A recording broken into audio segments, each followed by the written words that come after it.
Fala, meu querido aluno! Fala, minha querida aluna, tudo bem? Como é que você está? Seja muito bem-vindo. Caso você não me conheça, professor Newton Matos, o seu professor de Direito Constitucional, e nessa videoaula nós trabalharemos a resolução de exercícios de alguns temas que estão inseridos dentro do artigo 5º da Constituição.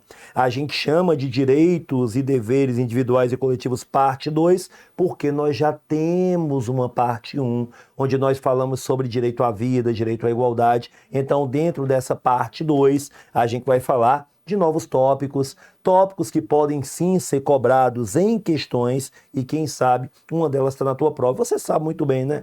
Quando a gente fala de questão em prova de concurso, essa questão vale muito mais do que o acerto ou do que o erro. Ela vale a tua estabilidade e a mudança de vida, tanto para ti quanto para a tua família. Mas sem discurso motivacional, afinal de contas, esse é o curso Hábitos, e mais que motivação, você precisa de um hábito, porque é isso que te faz ser aprovado. Nós temos aí a nossa primeira questão, a questão da FGV do ano de 2016, né? Edinaldo, estudante de Direito, observou que os direitos fundamentais, a honra e a liberdade de expressão, então eu tenho aqui dois direitos, honra e liberdade de expressão, estavam constantemente em conflito, tendo sérias dúvidas de como proceder para superar esse estado de coisas.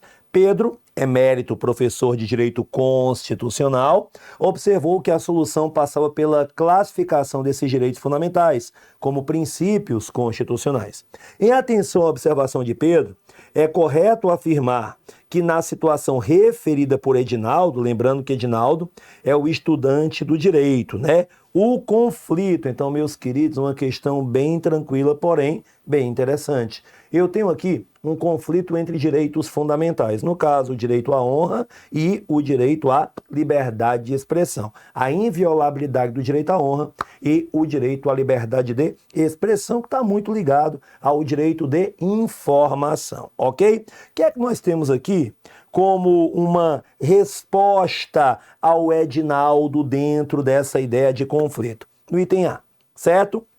O conflito para o item A dessa questão não pode ser resolvido, pois tanto o direito à honra como a liberdade de expressão devem ser protegidos. Meu querido, já pensou se nós tivéssemos conflitos que não pudessem ser resolvidos? Aí, como é que fica?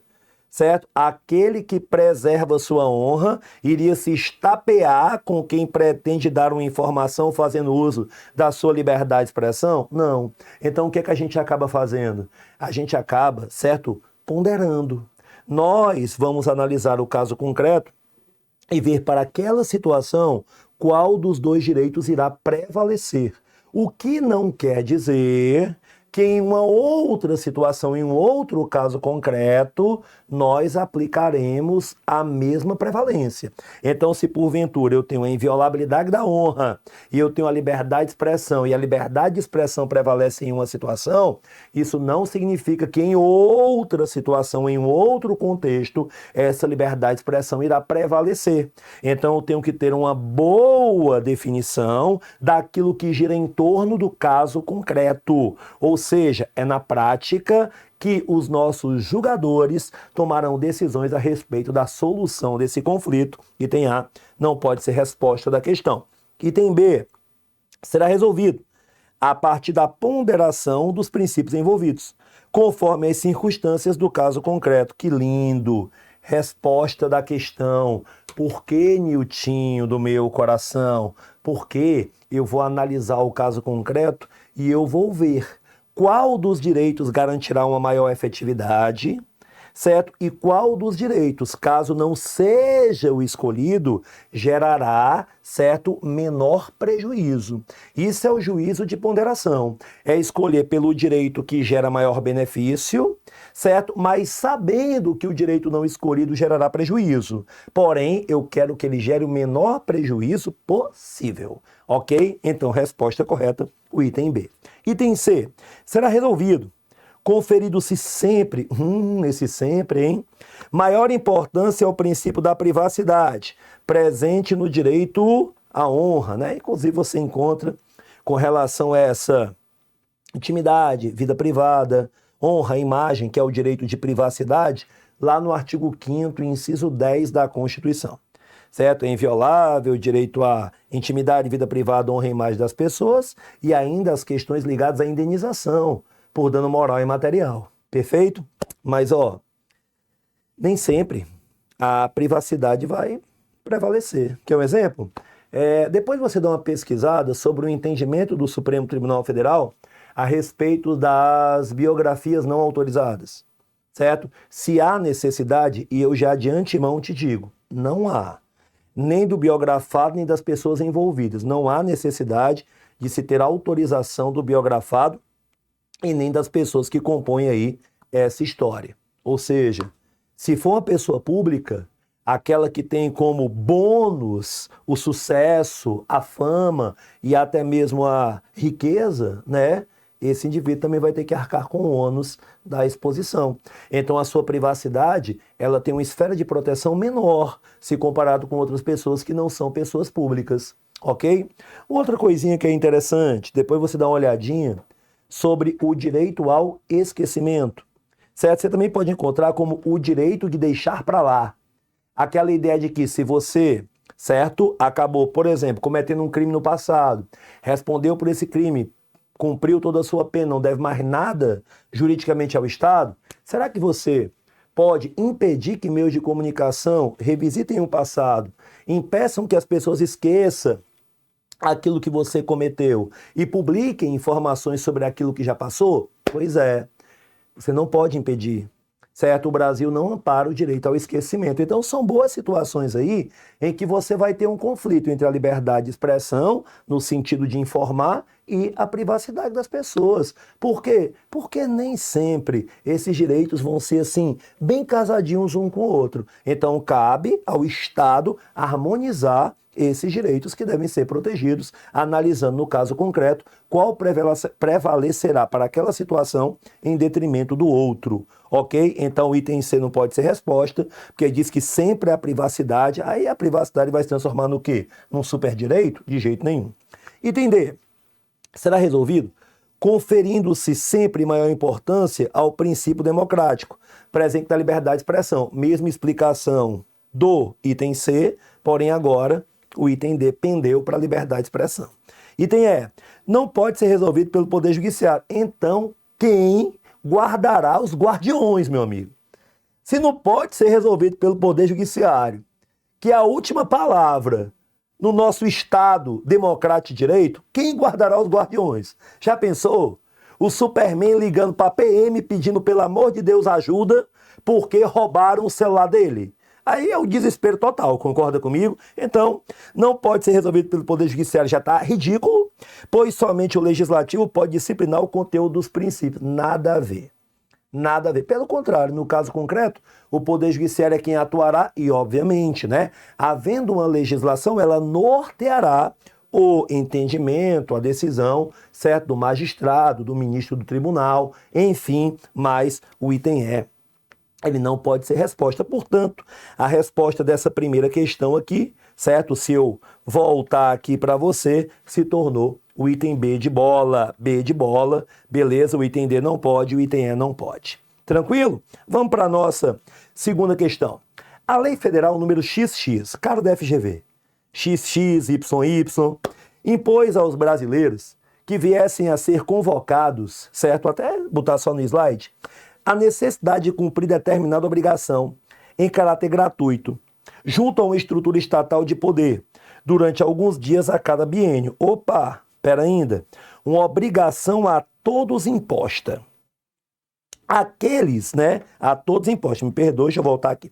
Aqueles que exercessem essa atividade seriam beneficiados com 2 dias de folga ao trabalho, enquanto os que se negassem a atuar teriam restringidos determinados direitos. Eita, Newton. Então, pera ainda, eu tenho aqui, certo, a privação de direitos por motivo de não cumprimento de prestação de obrigação a todos imposta. Beleza. João, ao ser convocado, informou à autoridade responsável que a atividade era incompatível com os dogmas de sua religião, de modo que não poderia exercê-la. Ai, meu jovem, minha jovem, agora não tem muito o que fazer não, né? Estamos falando de uma questão que gira em torno do artigo 5º, inciso 8 da Constituição. Estamos falando da escusa de consciência, objeção de consciência ou imperativo de consciência. Então, olha o que é que eu frisei. Olha, por favor, aqui do meu lado, o que é que eu frisei, né? Nós temos aí uma obrigação a todos imposta, certo? A possibilidade de negar essa obrigação por conta de questões ligadas à sua convicção político-filosófica ou, no caso aqui, a sua crença religiosa, ok? O que é que vai acontecer? Se porventura, você se negar a cumprir a obrigação a todos imposta por motivo de crença religiosa ou convicção político-filosófica, o que é que você terá que cumprir? Uma prestação alternativa fixada em lei. Nilton, como assim é? Não posso votar, mas vou ter que pagar a multa. Não posso servir ao exército, então vou ter aqui uma outra alternativa, uma outra opção, uma outra obrigação para que eu exerça, assim não violando os meus dogmas religiosos. Beleza? A pergunta é, à luz da sistemática constitucional, João, que tem os dogmas que são incompatíveis com a obrigação a todos imposta, item A, somente deve sofrer restrições em seus direitos caso se recuse a cumprir prestação alternativa fixada em lei. Até besta, né? Item A já é a nossa resposta. Por quê? Porque se João não cumprir a obrigação principal, a todos imposta, ele terá a possibilidade de cumprir a prestação alternativa fixada em lei. Nilton, quando é que ele poderá ter os seus direitos aí, certo? Afetados. Quando é que ele sofrerá uma privação desses direitos? Se ele não cumprir a obrigação principal, aquela que é a todos imposta, e também não cumprir a prestação alternativa fixada em lei. Então, o item A já aí tem o nosso gabarito, então já lembre que é o item A. Item B, deve sofrer restrições em seus direitos, salvo se a sua religião existir há mais de 10... Não tem nada a ver com o tempo de existência da religião. Pelo amor de Deus, artigo 5º, inciso 8, item B, não responde nossa questão.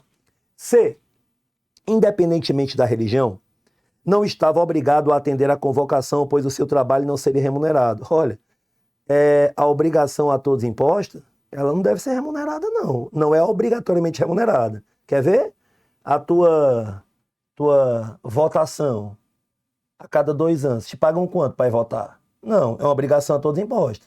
Se você tem mais de 18 anos, se você tem até 70 anos, se você é alfabetizado, certo? Se você cumpre com todos os critérios, você é obrigado a votar.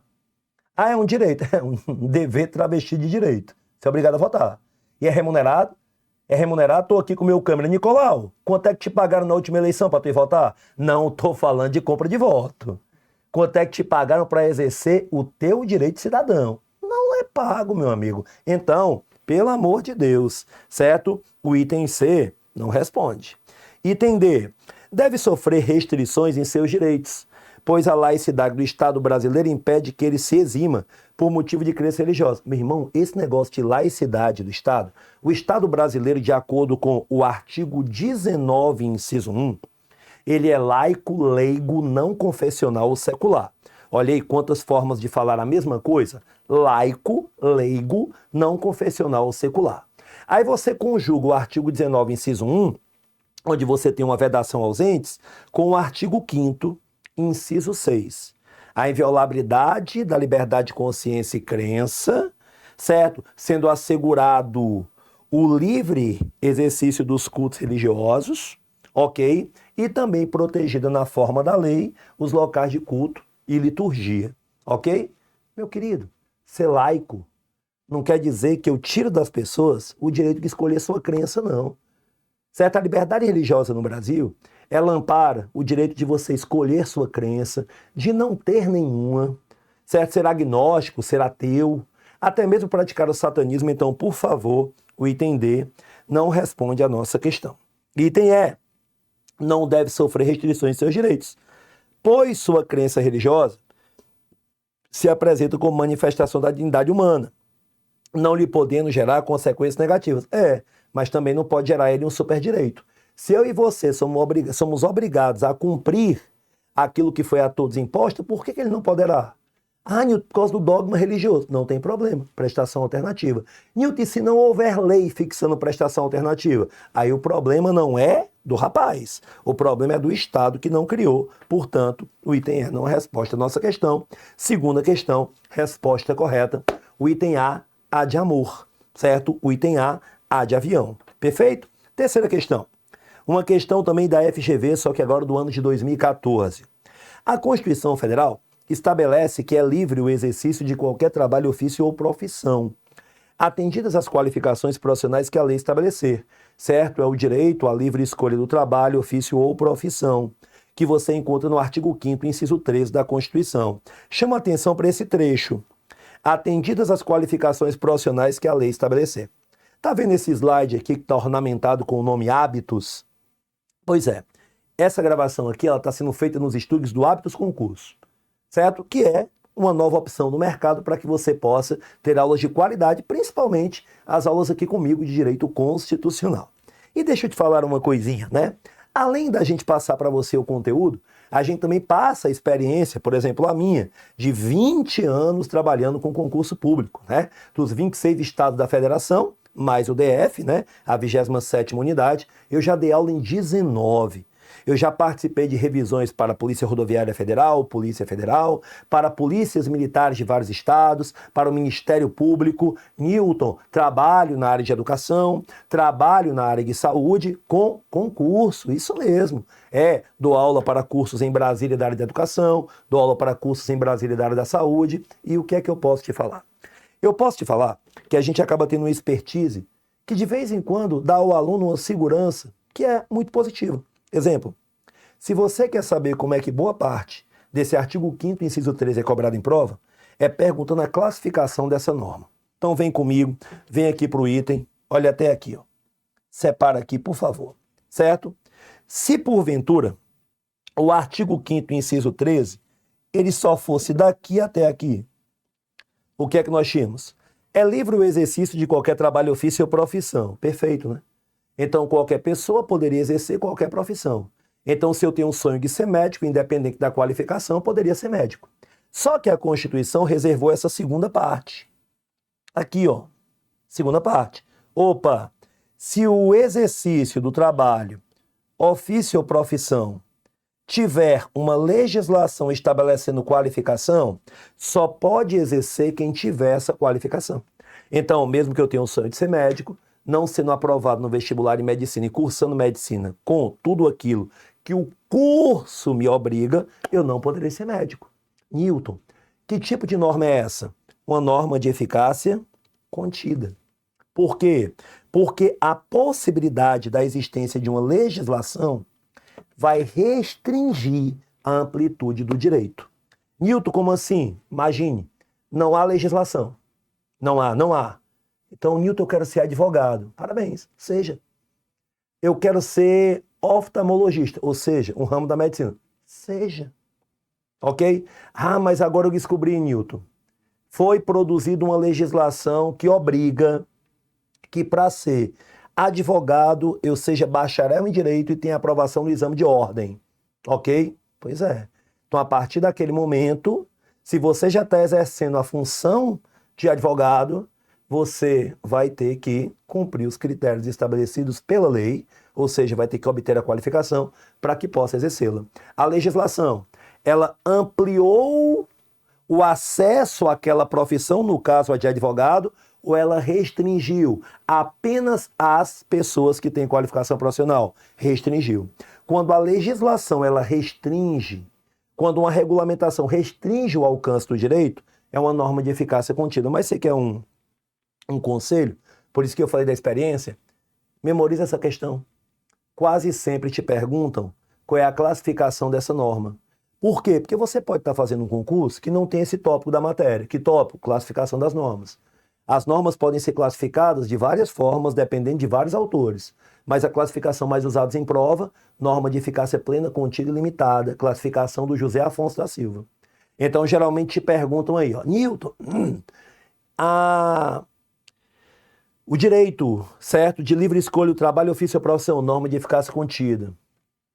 O direito do consumidor, norma de eficácia limitada. Então, são alguns incisos que você acaba tendo que memorizar, ok? Mas, nesse caso, cobrado sobre esse inciso, o livre exercício de qualquer trabalho, ofício ou profissão, atendidas as qualificações profissionais que a lei estabelecer, norma de eficácia contida. Quarta questão da VUNESP, 2019, né? Eu sempre pego questões aí que tenham coerência uma com a outra, de múltipla escolha, bonitinho para você.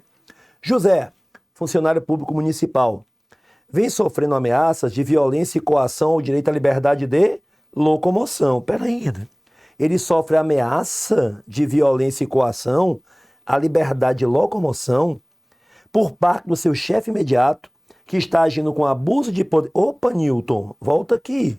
Abuso de poder de forma totalmente ilegal?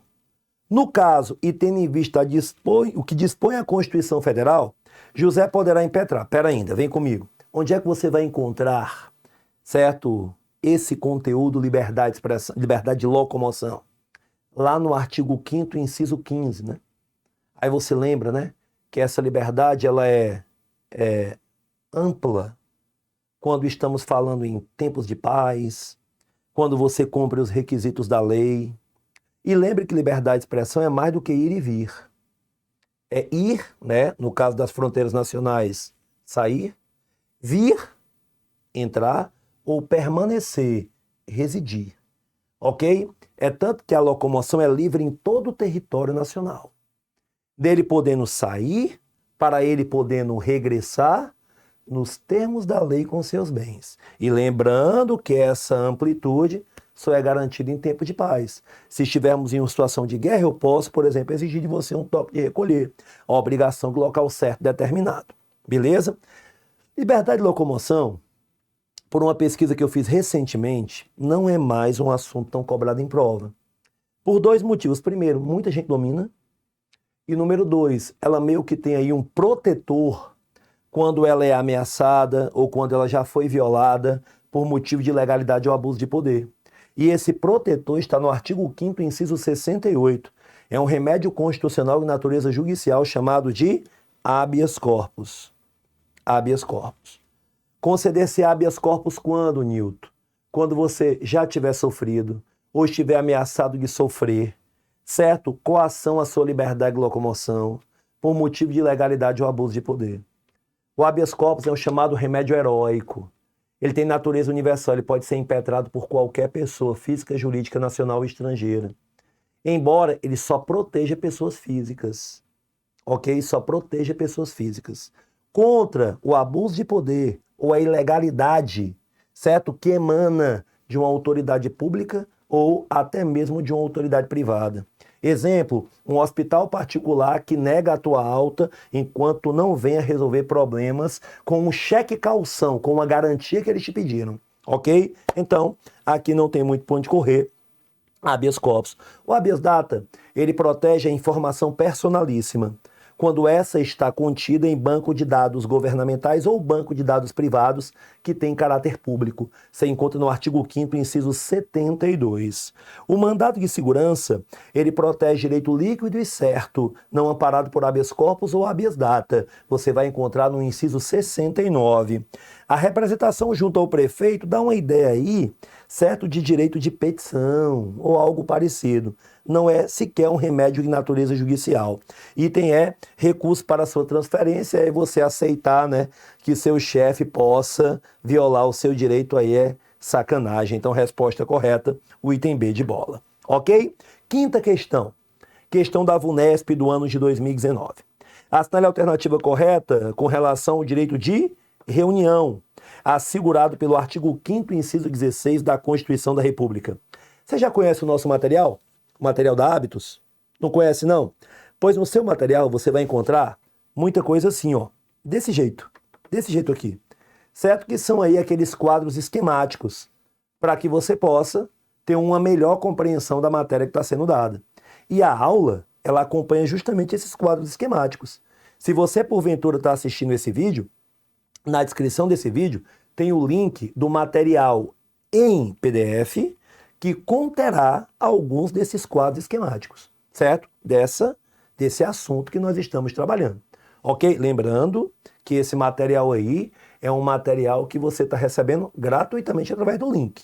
Perfeito? Então clica para que você possa ter acesso a ele. Olha o que é que eu tenho aqui. Artigo 5º, inciso 16, direito de reunião. Certo?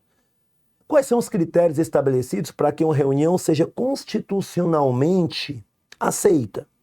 A reunião tem que ser pacífica, sem armas. Não é a presença de uma pessoa armada que vai tornar a reunião ilegal. Cuidado com isso.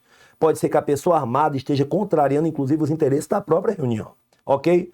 Os locais têm que ser abertos ao público. Aí não precisa também de muita profundidade, não.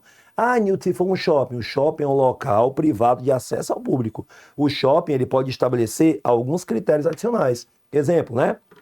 Uma polêmica danada. Já viu isso, Nicolau? Você que gosta de malhar, né? Você vai para academia, aí de repente você tá lá fazendo, né? Aquele exercício que você gosta muito, né? Rosca. Né? O Nicolau, ele é um fã quando as pessoas o ajudam na rosca, ok? Aí o Nicolau tá lá fazendo a rosca, rosca direta, né? O nome? Rosca direta. Aí o Nicolau olha para aquela, né, gatinha do lado, um short bem curtinho, um topzinho que parece somente ali um biquíni.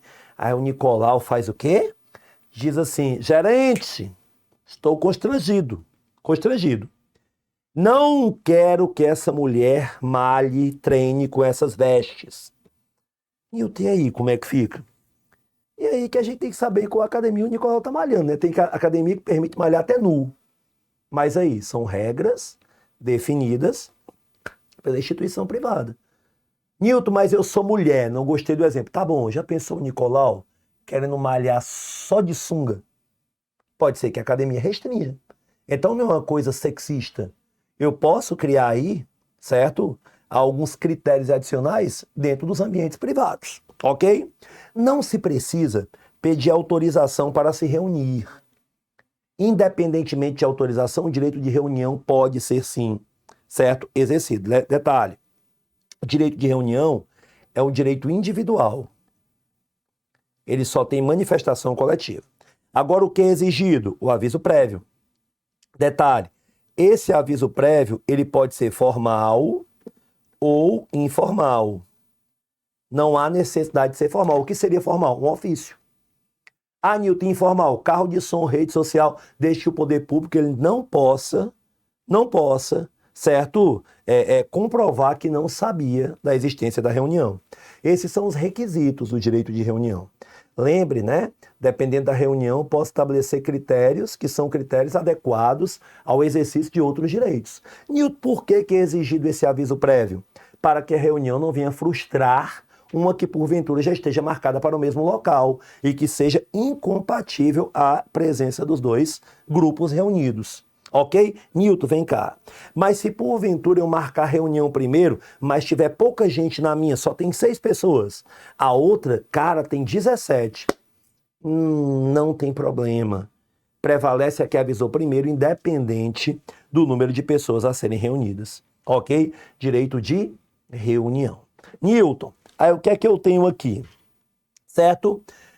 De acordo, né, assegurado pela Constituição da República, item-A. O direito de reunião pode ser qualificado como uma garantia coletiva, mas não como um direito individual. Está errado. É um direito individual de manifestação coletiva.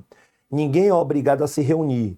E reunido, ninguém é obrigado a continuar reunido. Uma regra parecida com a associação. Nilton, então não me reunir depende da minha vontade. É um direito individual, mas para concretizar depende da manifestação coletiva. Mas o item A está errado. Item B. O direito de reunião compreende o direito de organizá-la e de convocá-la, mediante prévia autorização. O que é que está errado? Não precisa de autorização. Se precisa de um prévio aviso. É diferente. C. A reunião pressupõe finalidade lícita e pacífica. Razão pela qual o fato de alguma pessoa estar portando arma é motivo para sua dissolução. Acabei de dizer que não. Essa pessoa que porta arma pode estar a revel dos organizadores. Os organizadores não sabem, então não tem como eles se responsabilizarem. Ah, Nilton, mas não é obrigação deles revistar? Não. Ah, mas se fosse? Mesmo assim, as pessoas podem querer iludir a organização. Item D. É constitucional o ato normativo que vede a utilização de objetos e aparelhos sonoros em reunião, por aplicação do princípio da proporcionalidade. Mentira, é inconstitucional. numa decisão tomada quando se questionava se poderia haver reunião utilizando carro de som próximo à Praça dos Três Poderes. A Praça dos Três Poderes é um local público, aberto ao público, e a reunião, sim, pode utilizar de aparelhos sonoros, como é o caso do carro de som. Então, só restou o item E de escola. Toda reunião deve ter duração limitada em razão de seu caráter episódico e temporário, com certeza. A reunião, ela é temporária. Já pensou, vamos ficar aqui reunidos? Quanto tempo? 15 anos? Não, meu filho, faz o seguinte, monte uma associação e se reúna lá dentro. Porque independente da sua presença, você ainda continua reunido, né? Então a reunião, sim, ela é temporária. O caráter que se prolonga no tempo é o caráter de uma associação. E a associação você encontra no artigo 5º, inciso 17, 18, 19, 20 e 21, mas também encontra na nossa sexta questão. Por quê? A sexta questão fala do direito de reunião e de associação. Newton, que banca é essa? IPAD, parece iPad, né? iPad 2006, é uma banca internacional. Steve Jobs, né? Item A. Como apenas se admitem reuniões com fins pacíficos? Eita, tá desproporcional essa explicação. A gente já falou de reunião, mas agora não apareceu a associação? Então, fala dela também, né? Conteúdo que você encontra no seu material. A associação, de acordo com o artigo 5º, inciso 17, 18, 19, 20 e 21, tem que ter finalidade lícita e não pode ter caráter paramilitar. Fins lícitos, vedadas as paramilitares. Paramilitar é aquela que terá uma organização similar de uma força armada, de uma polícia militar, já que, certo, isso é papel do Estado. Independente de autorização, não precisa de autorização para fundar uma associação. E é vedada a interferência estatal em seu funcionamento. Então, uma vez fundada a associação, os rumos que ela tomará dependem aí dos seus associados e da estrutura que esses associados organizarem para si. Certo? A suspensão de uma associação, que eu vou chamar de 1, e a dissolução da associação, que eu vou chamar de 2, só pode ocorrer a suspensão compulsória ou a dissolução compulsória. O que é dissolução? O encerramento. Por meio de decisão judicial. Certo? Só que, para o número 2, que é a dissolução, que é o encerramento, é exigido o trânsito em julgado. Então vamos lá. Newton.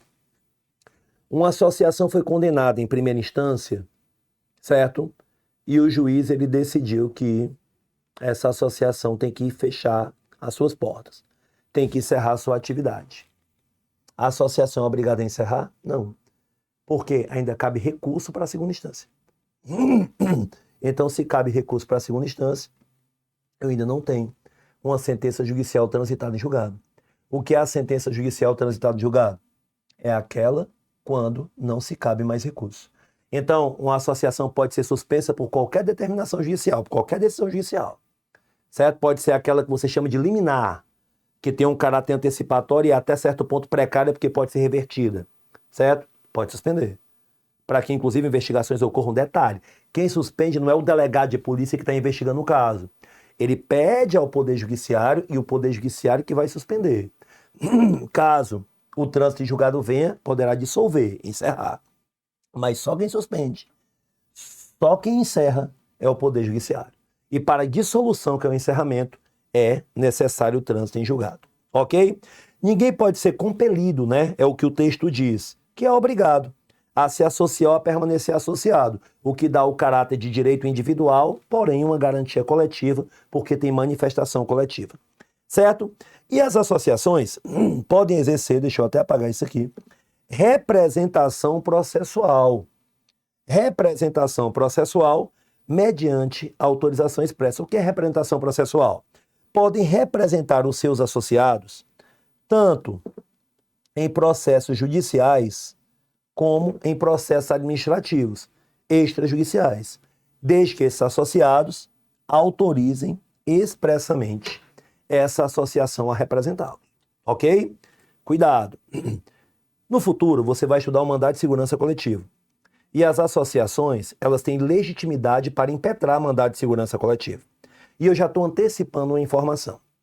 As associações não precisarão de autorização expressa de seus associados para impetrar mandado de segurança coletivo protegendo o direito sequer de parte deles.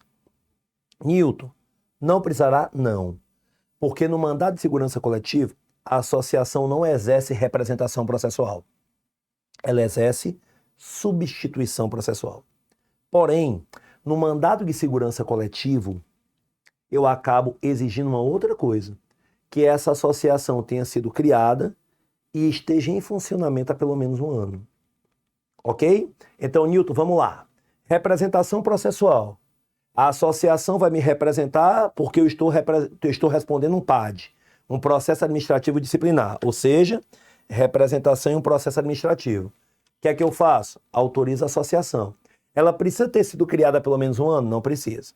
Agora é mandado de segurança coletivo. A associação vai impetrar o mandado de segurança coletivo em face dos associados. Tem que ter sido criada há pelo menos 1 ano e não precisa de autorização expressa. Beleza? Então vamos lá para a 6ª questão, item A. Como apenas se admitem reuniões com fins pacíficos, a autoridade deverá submeter todas aquelas que forem localizadas em logradouros públicos a revistas para verificar a existência ou não de armas. Não. As reuniões elas não serão obrigatoriamente submetidas a revistas, porque estão sendo realizadas em espaço público. Item B. A Constituição Federal exige lei que, regulamentando o direito de reunião, determine os casos em que será necessária a comunicação prévia à autoridade, bem como a designação por esta do local de reunião. De jeito nenhum. No artigo 5º e 116, ninguém fala nos termos da lei, exigindo nesse caso ou não o prévio aviso. O prévio aviso é exigido em todos os casos, certo? Em todos os casos.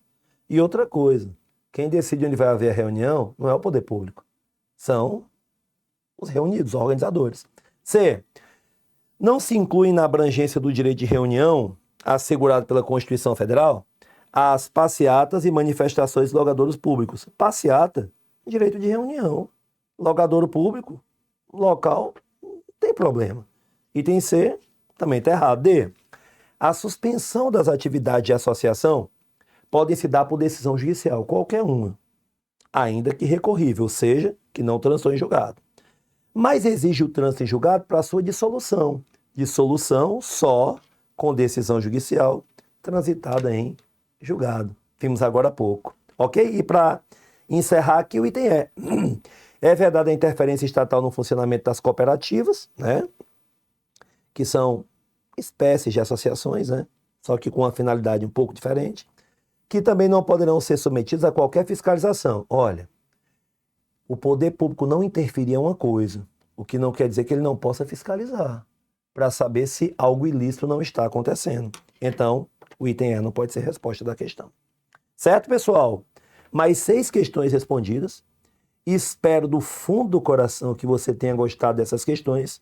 Espero de maneira sobrecomum que você me siga nas redes sociais, por favor, @prof.newtonmatos, que você vai ter informações sobre todas as minhas aulas aqui no Hábitos com Cursos. Então, de antemão, um beijo no coração e até a próxima. Valeu!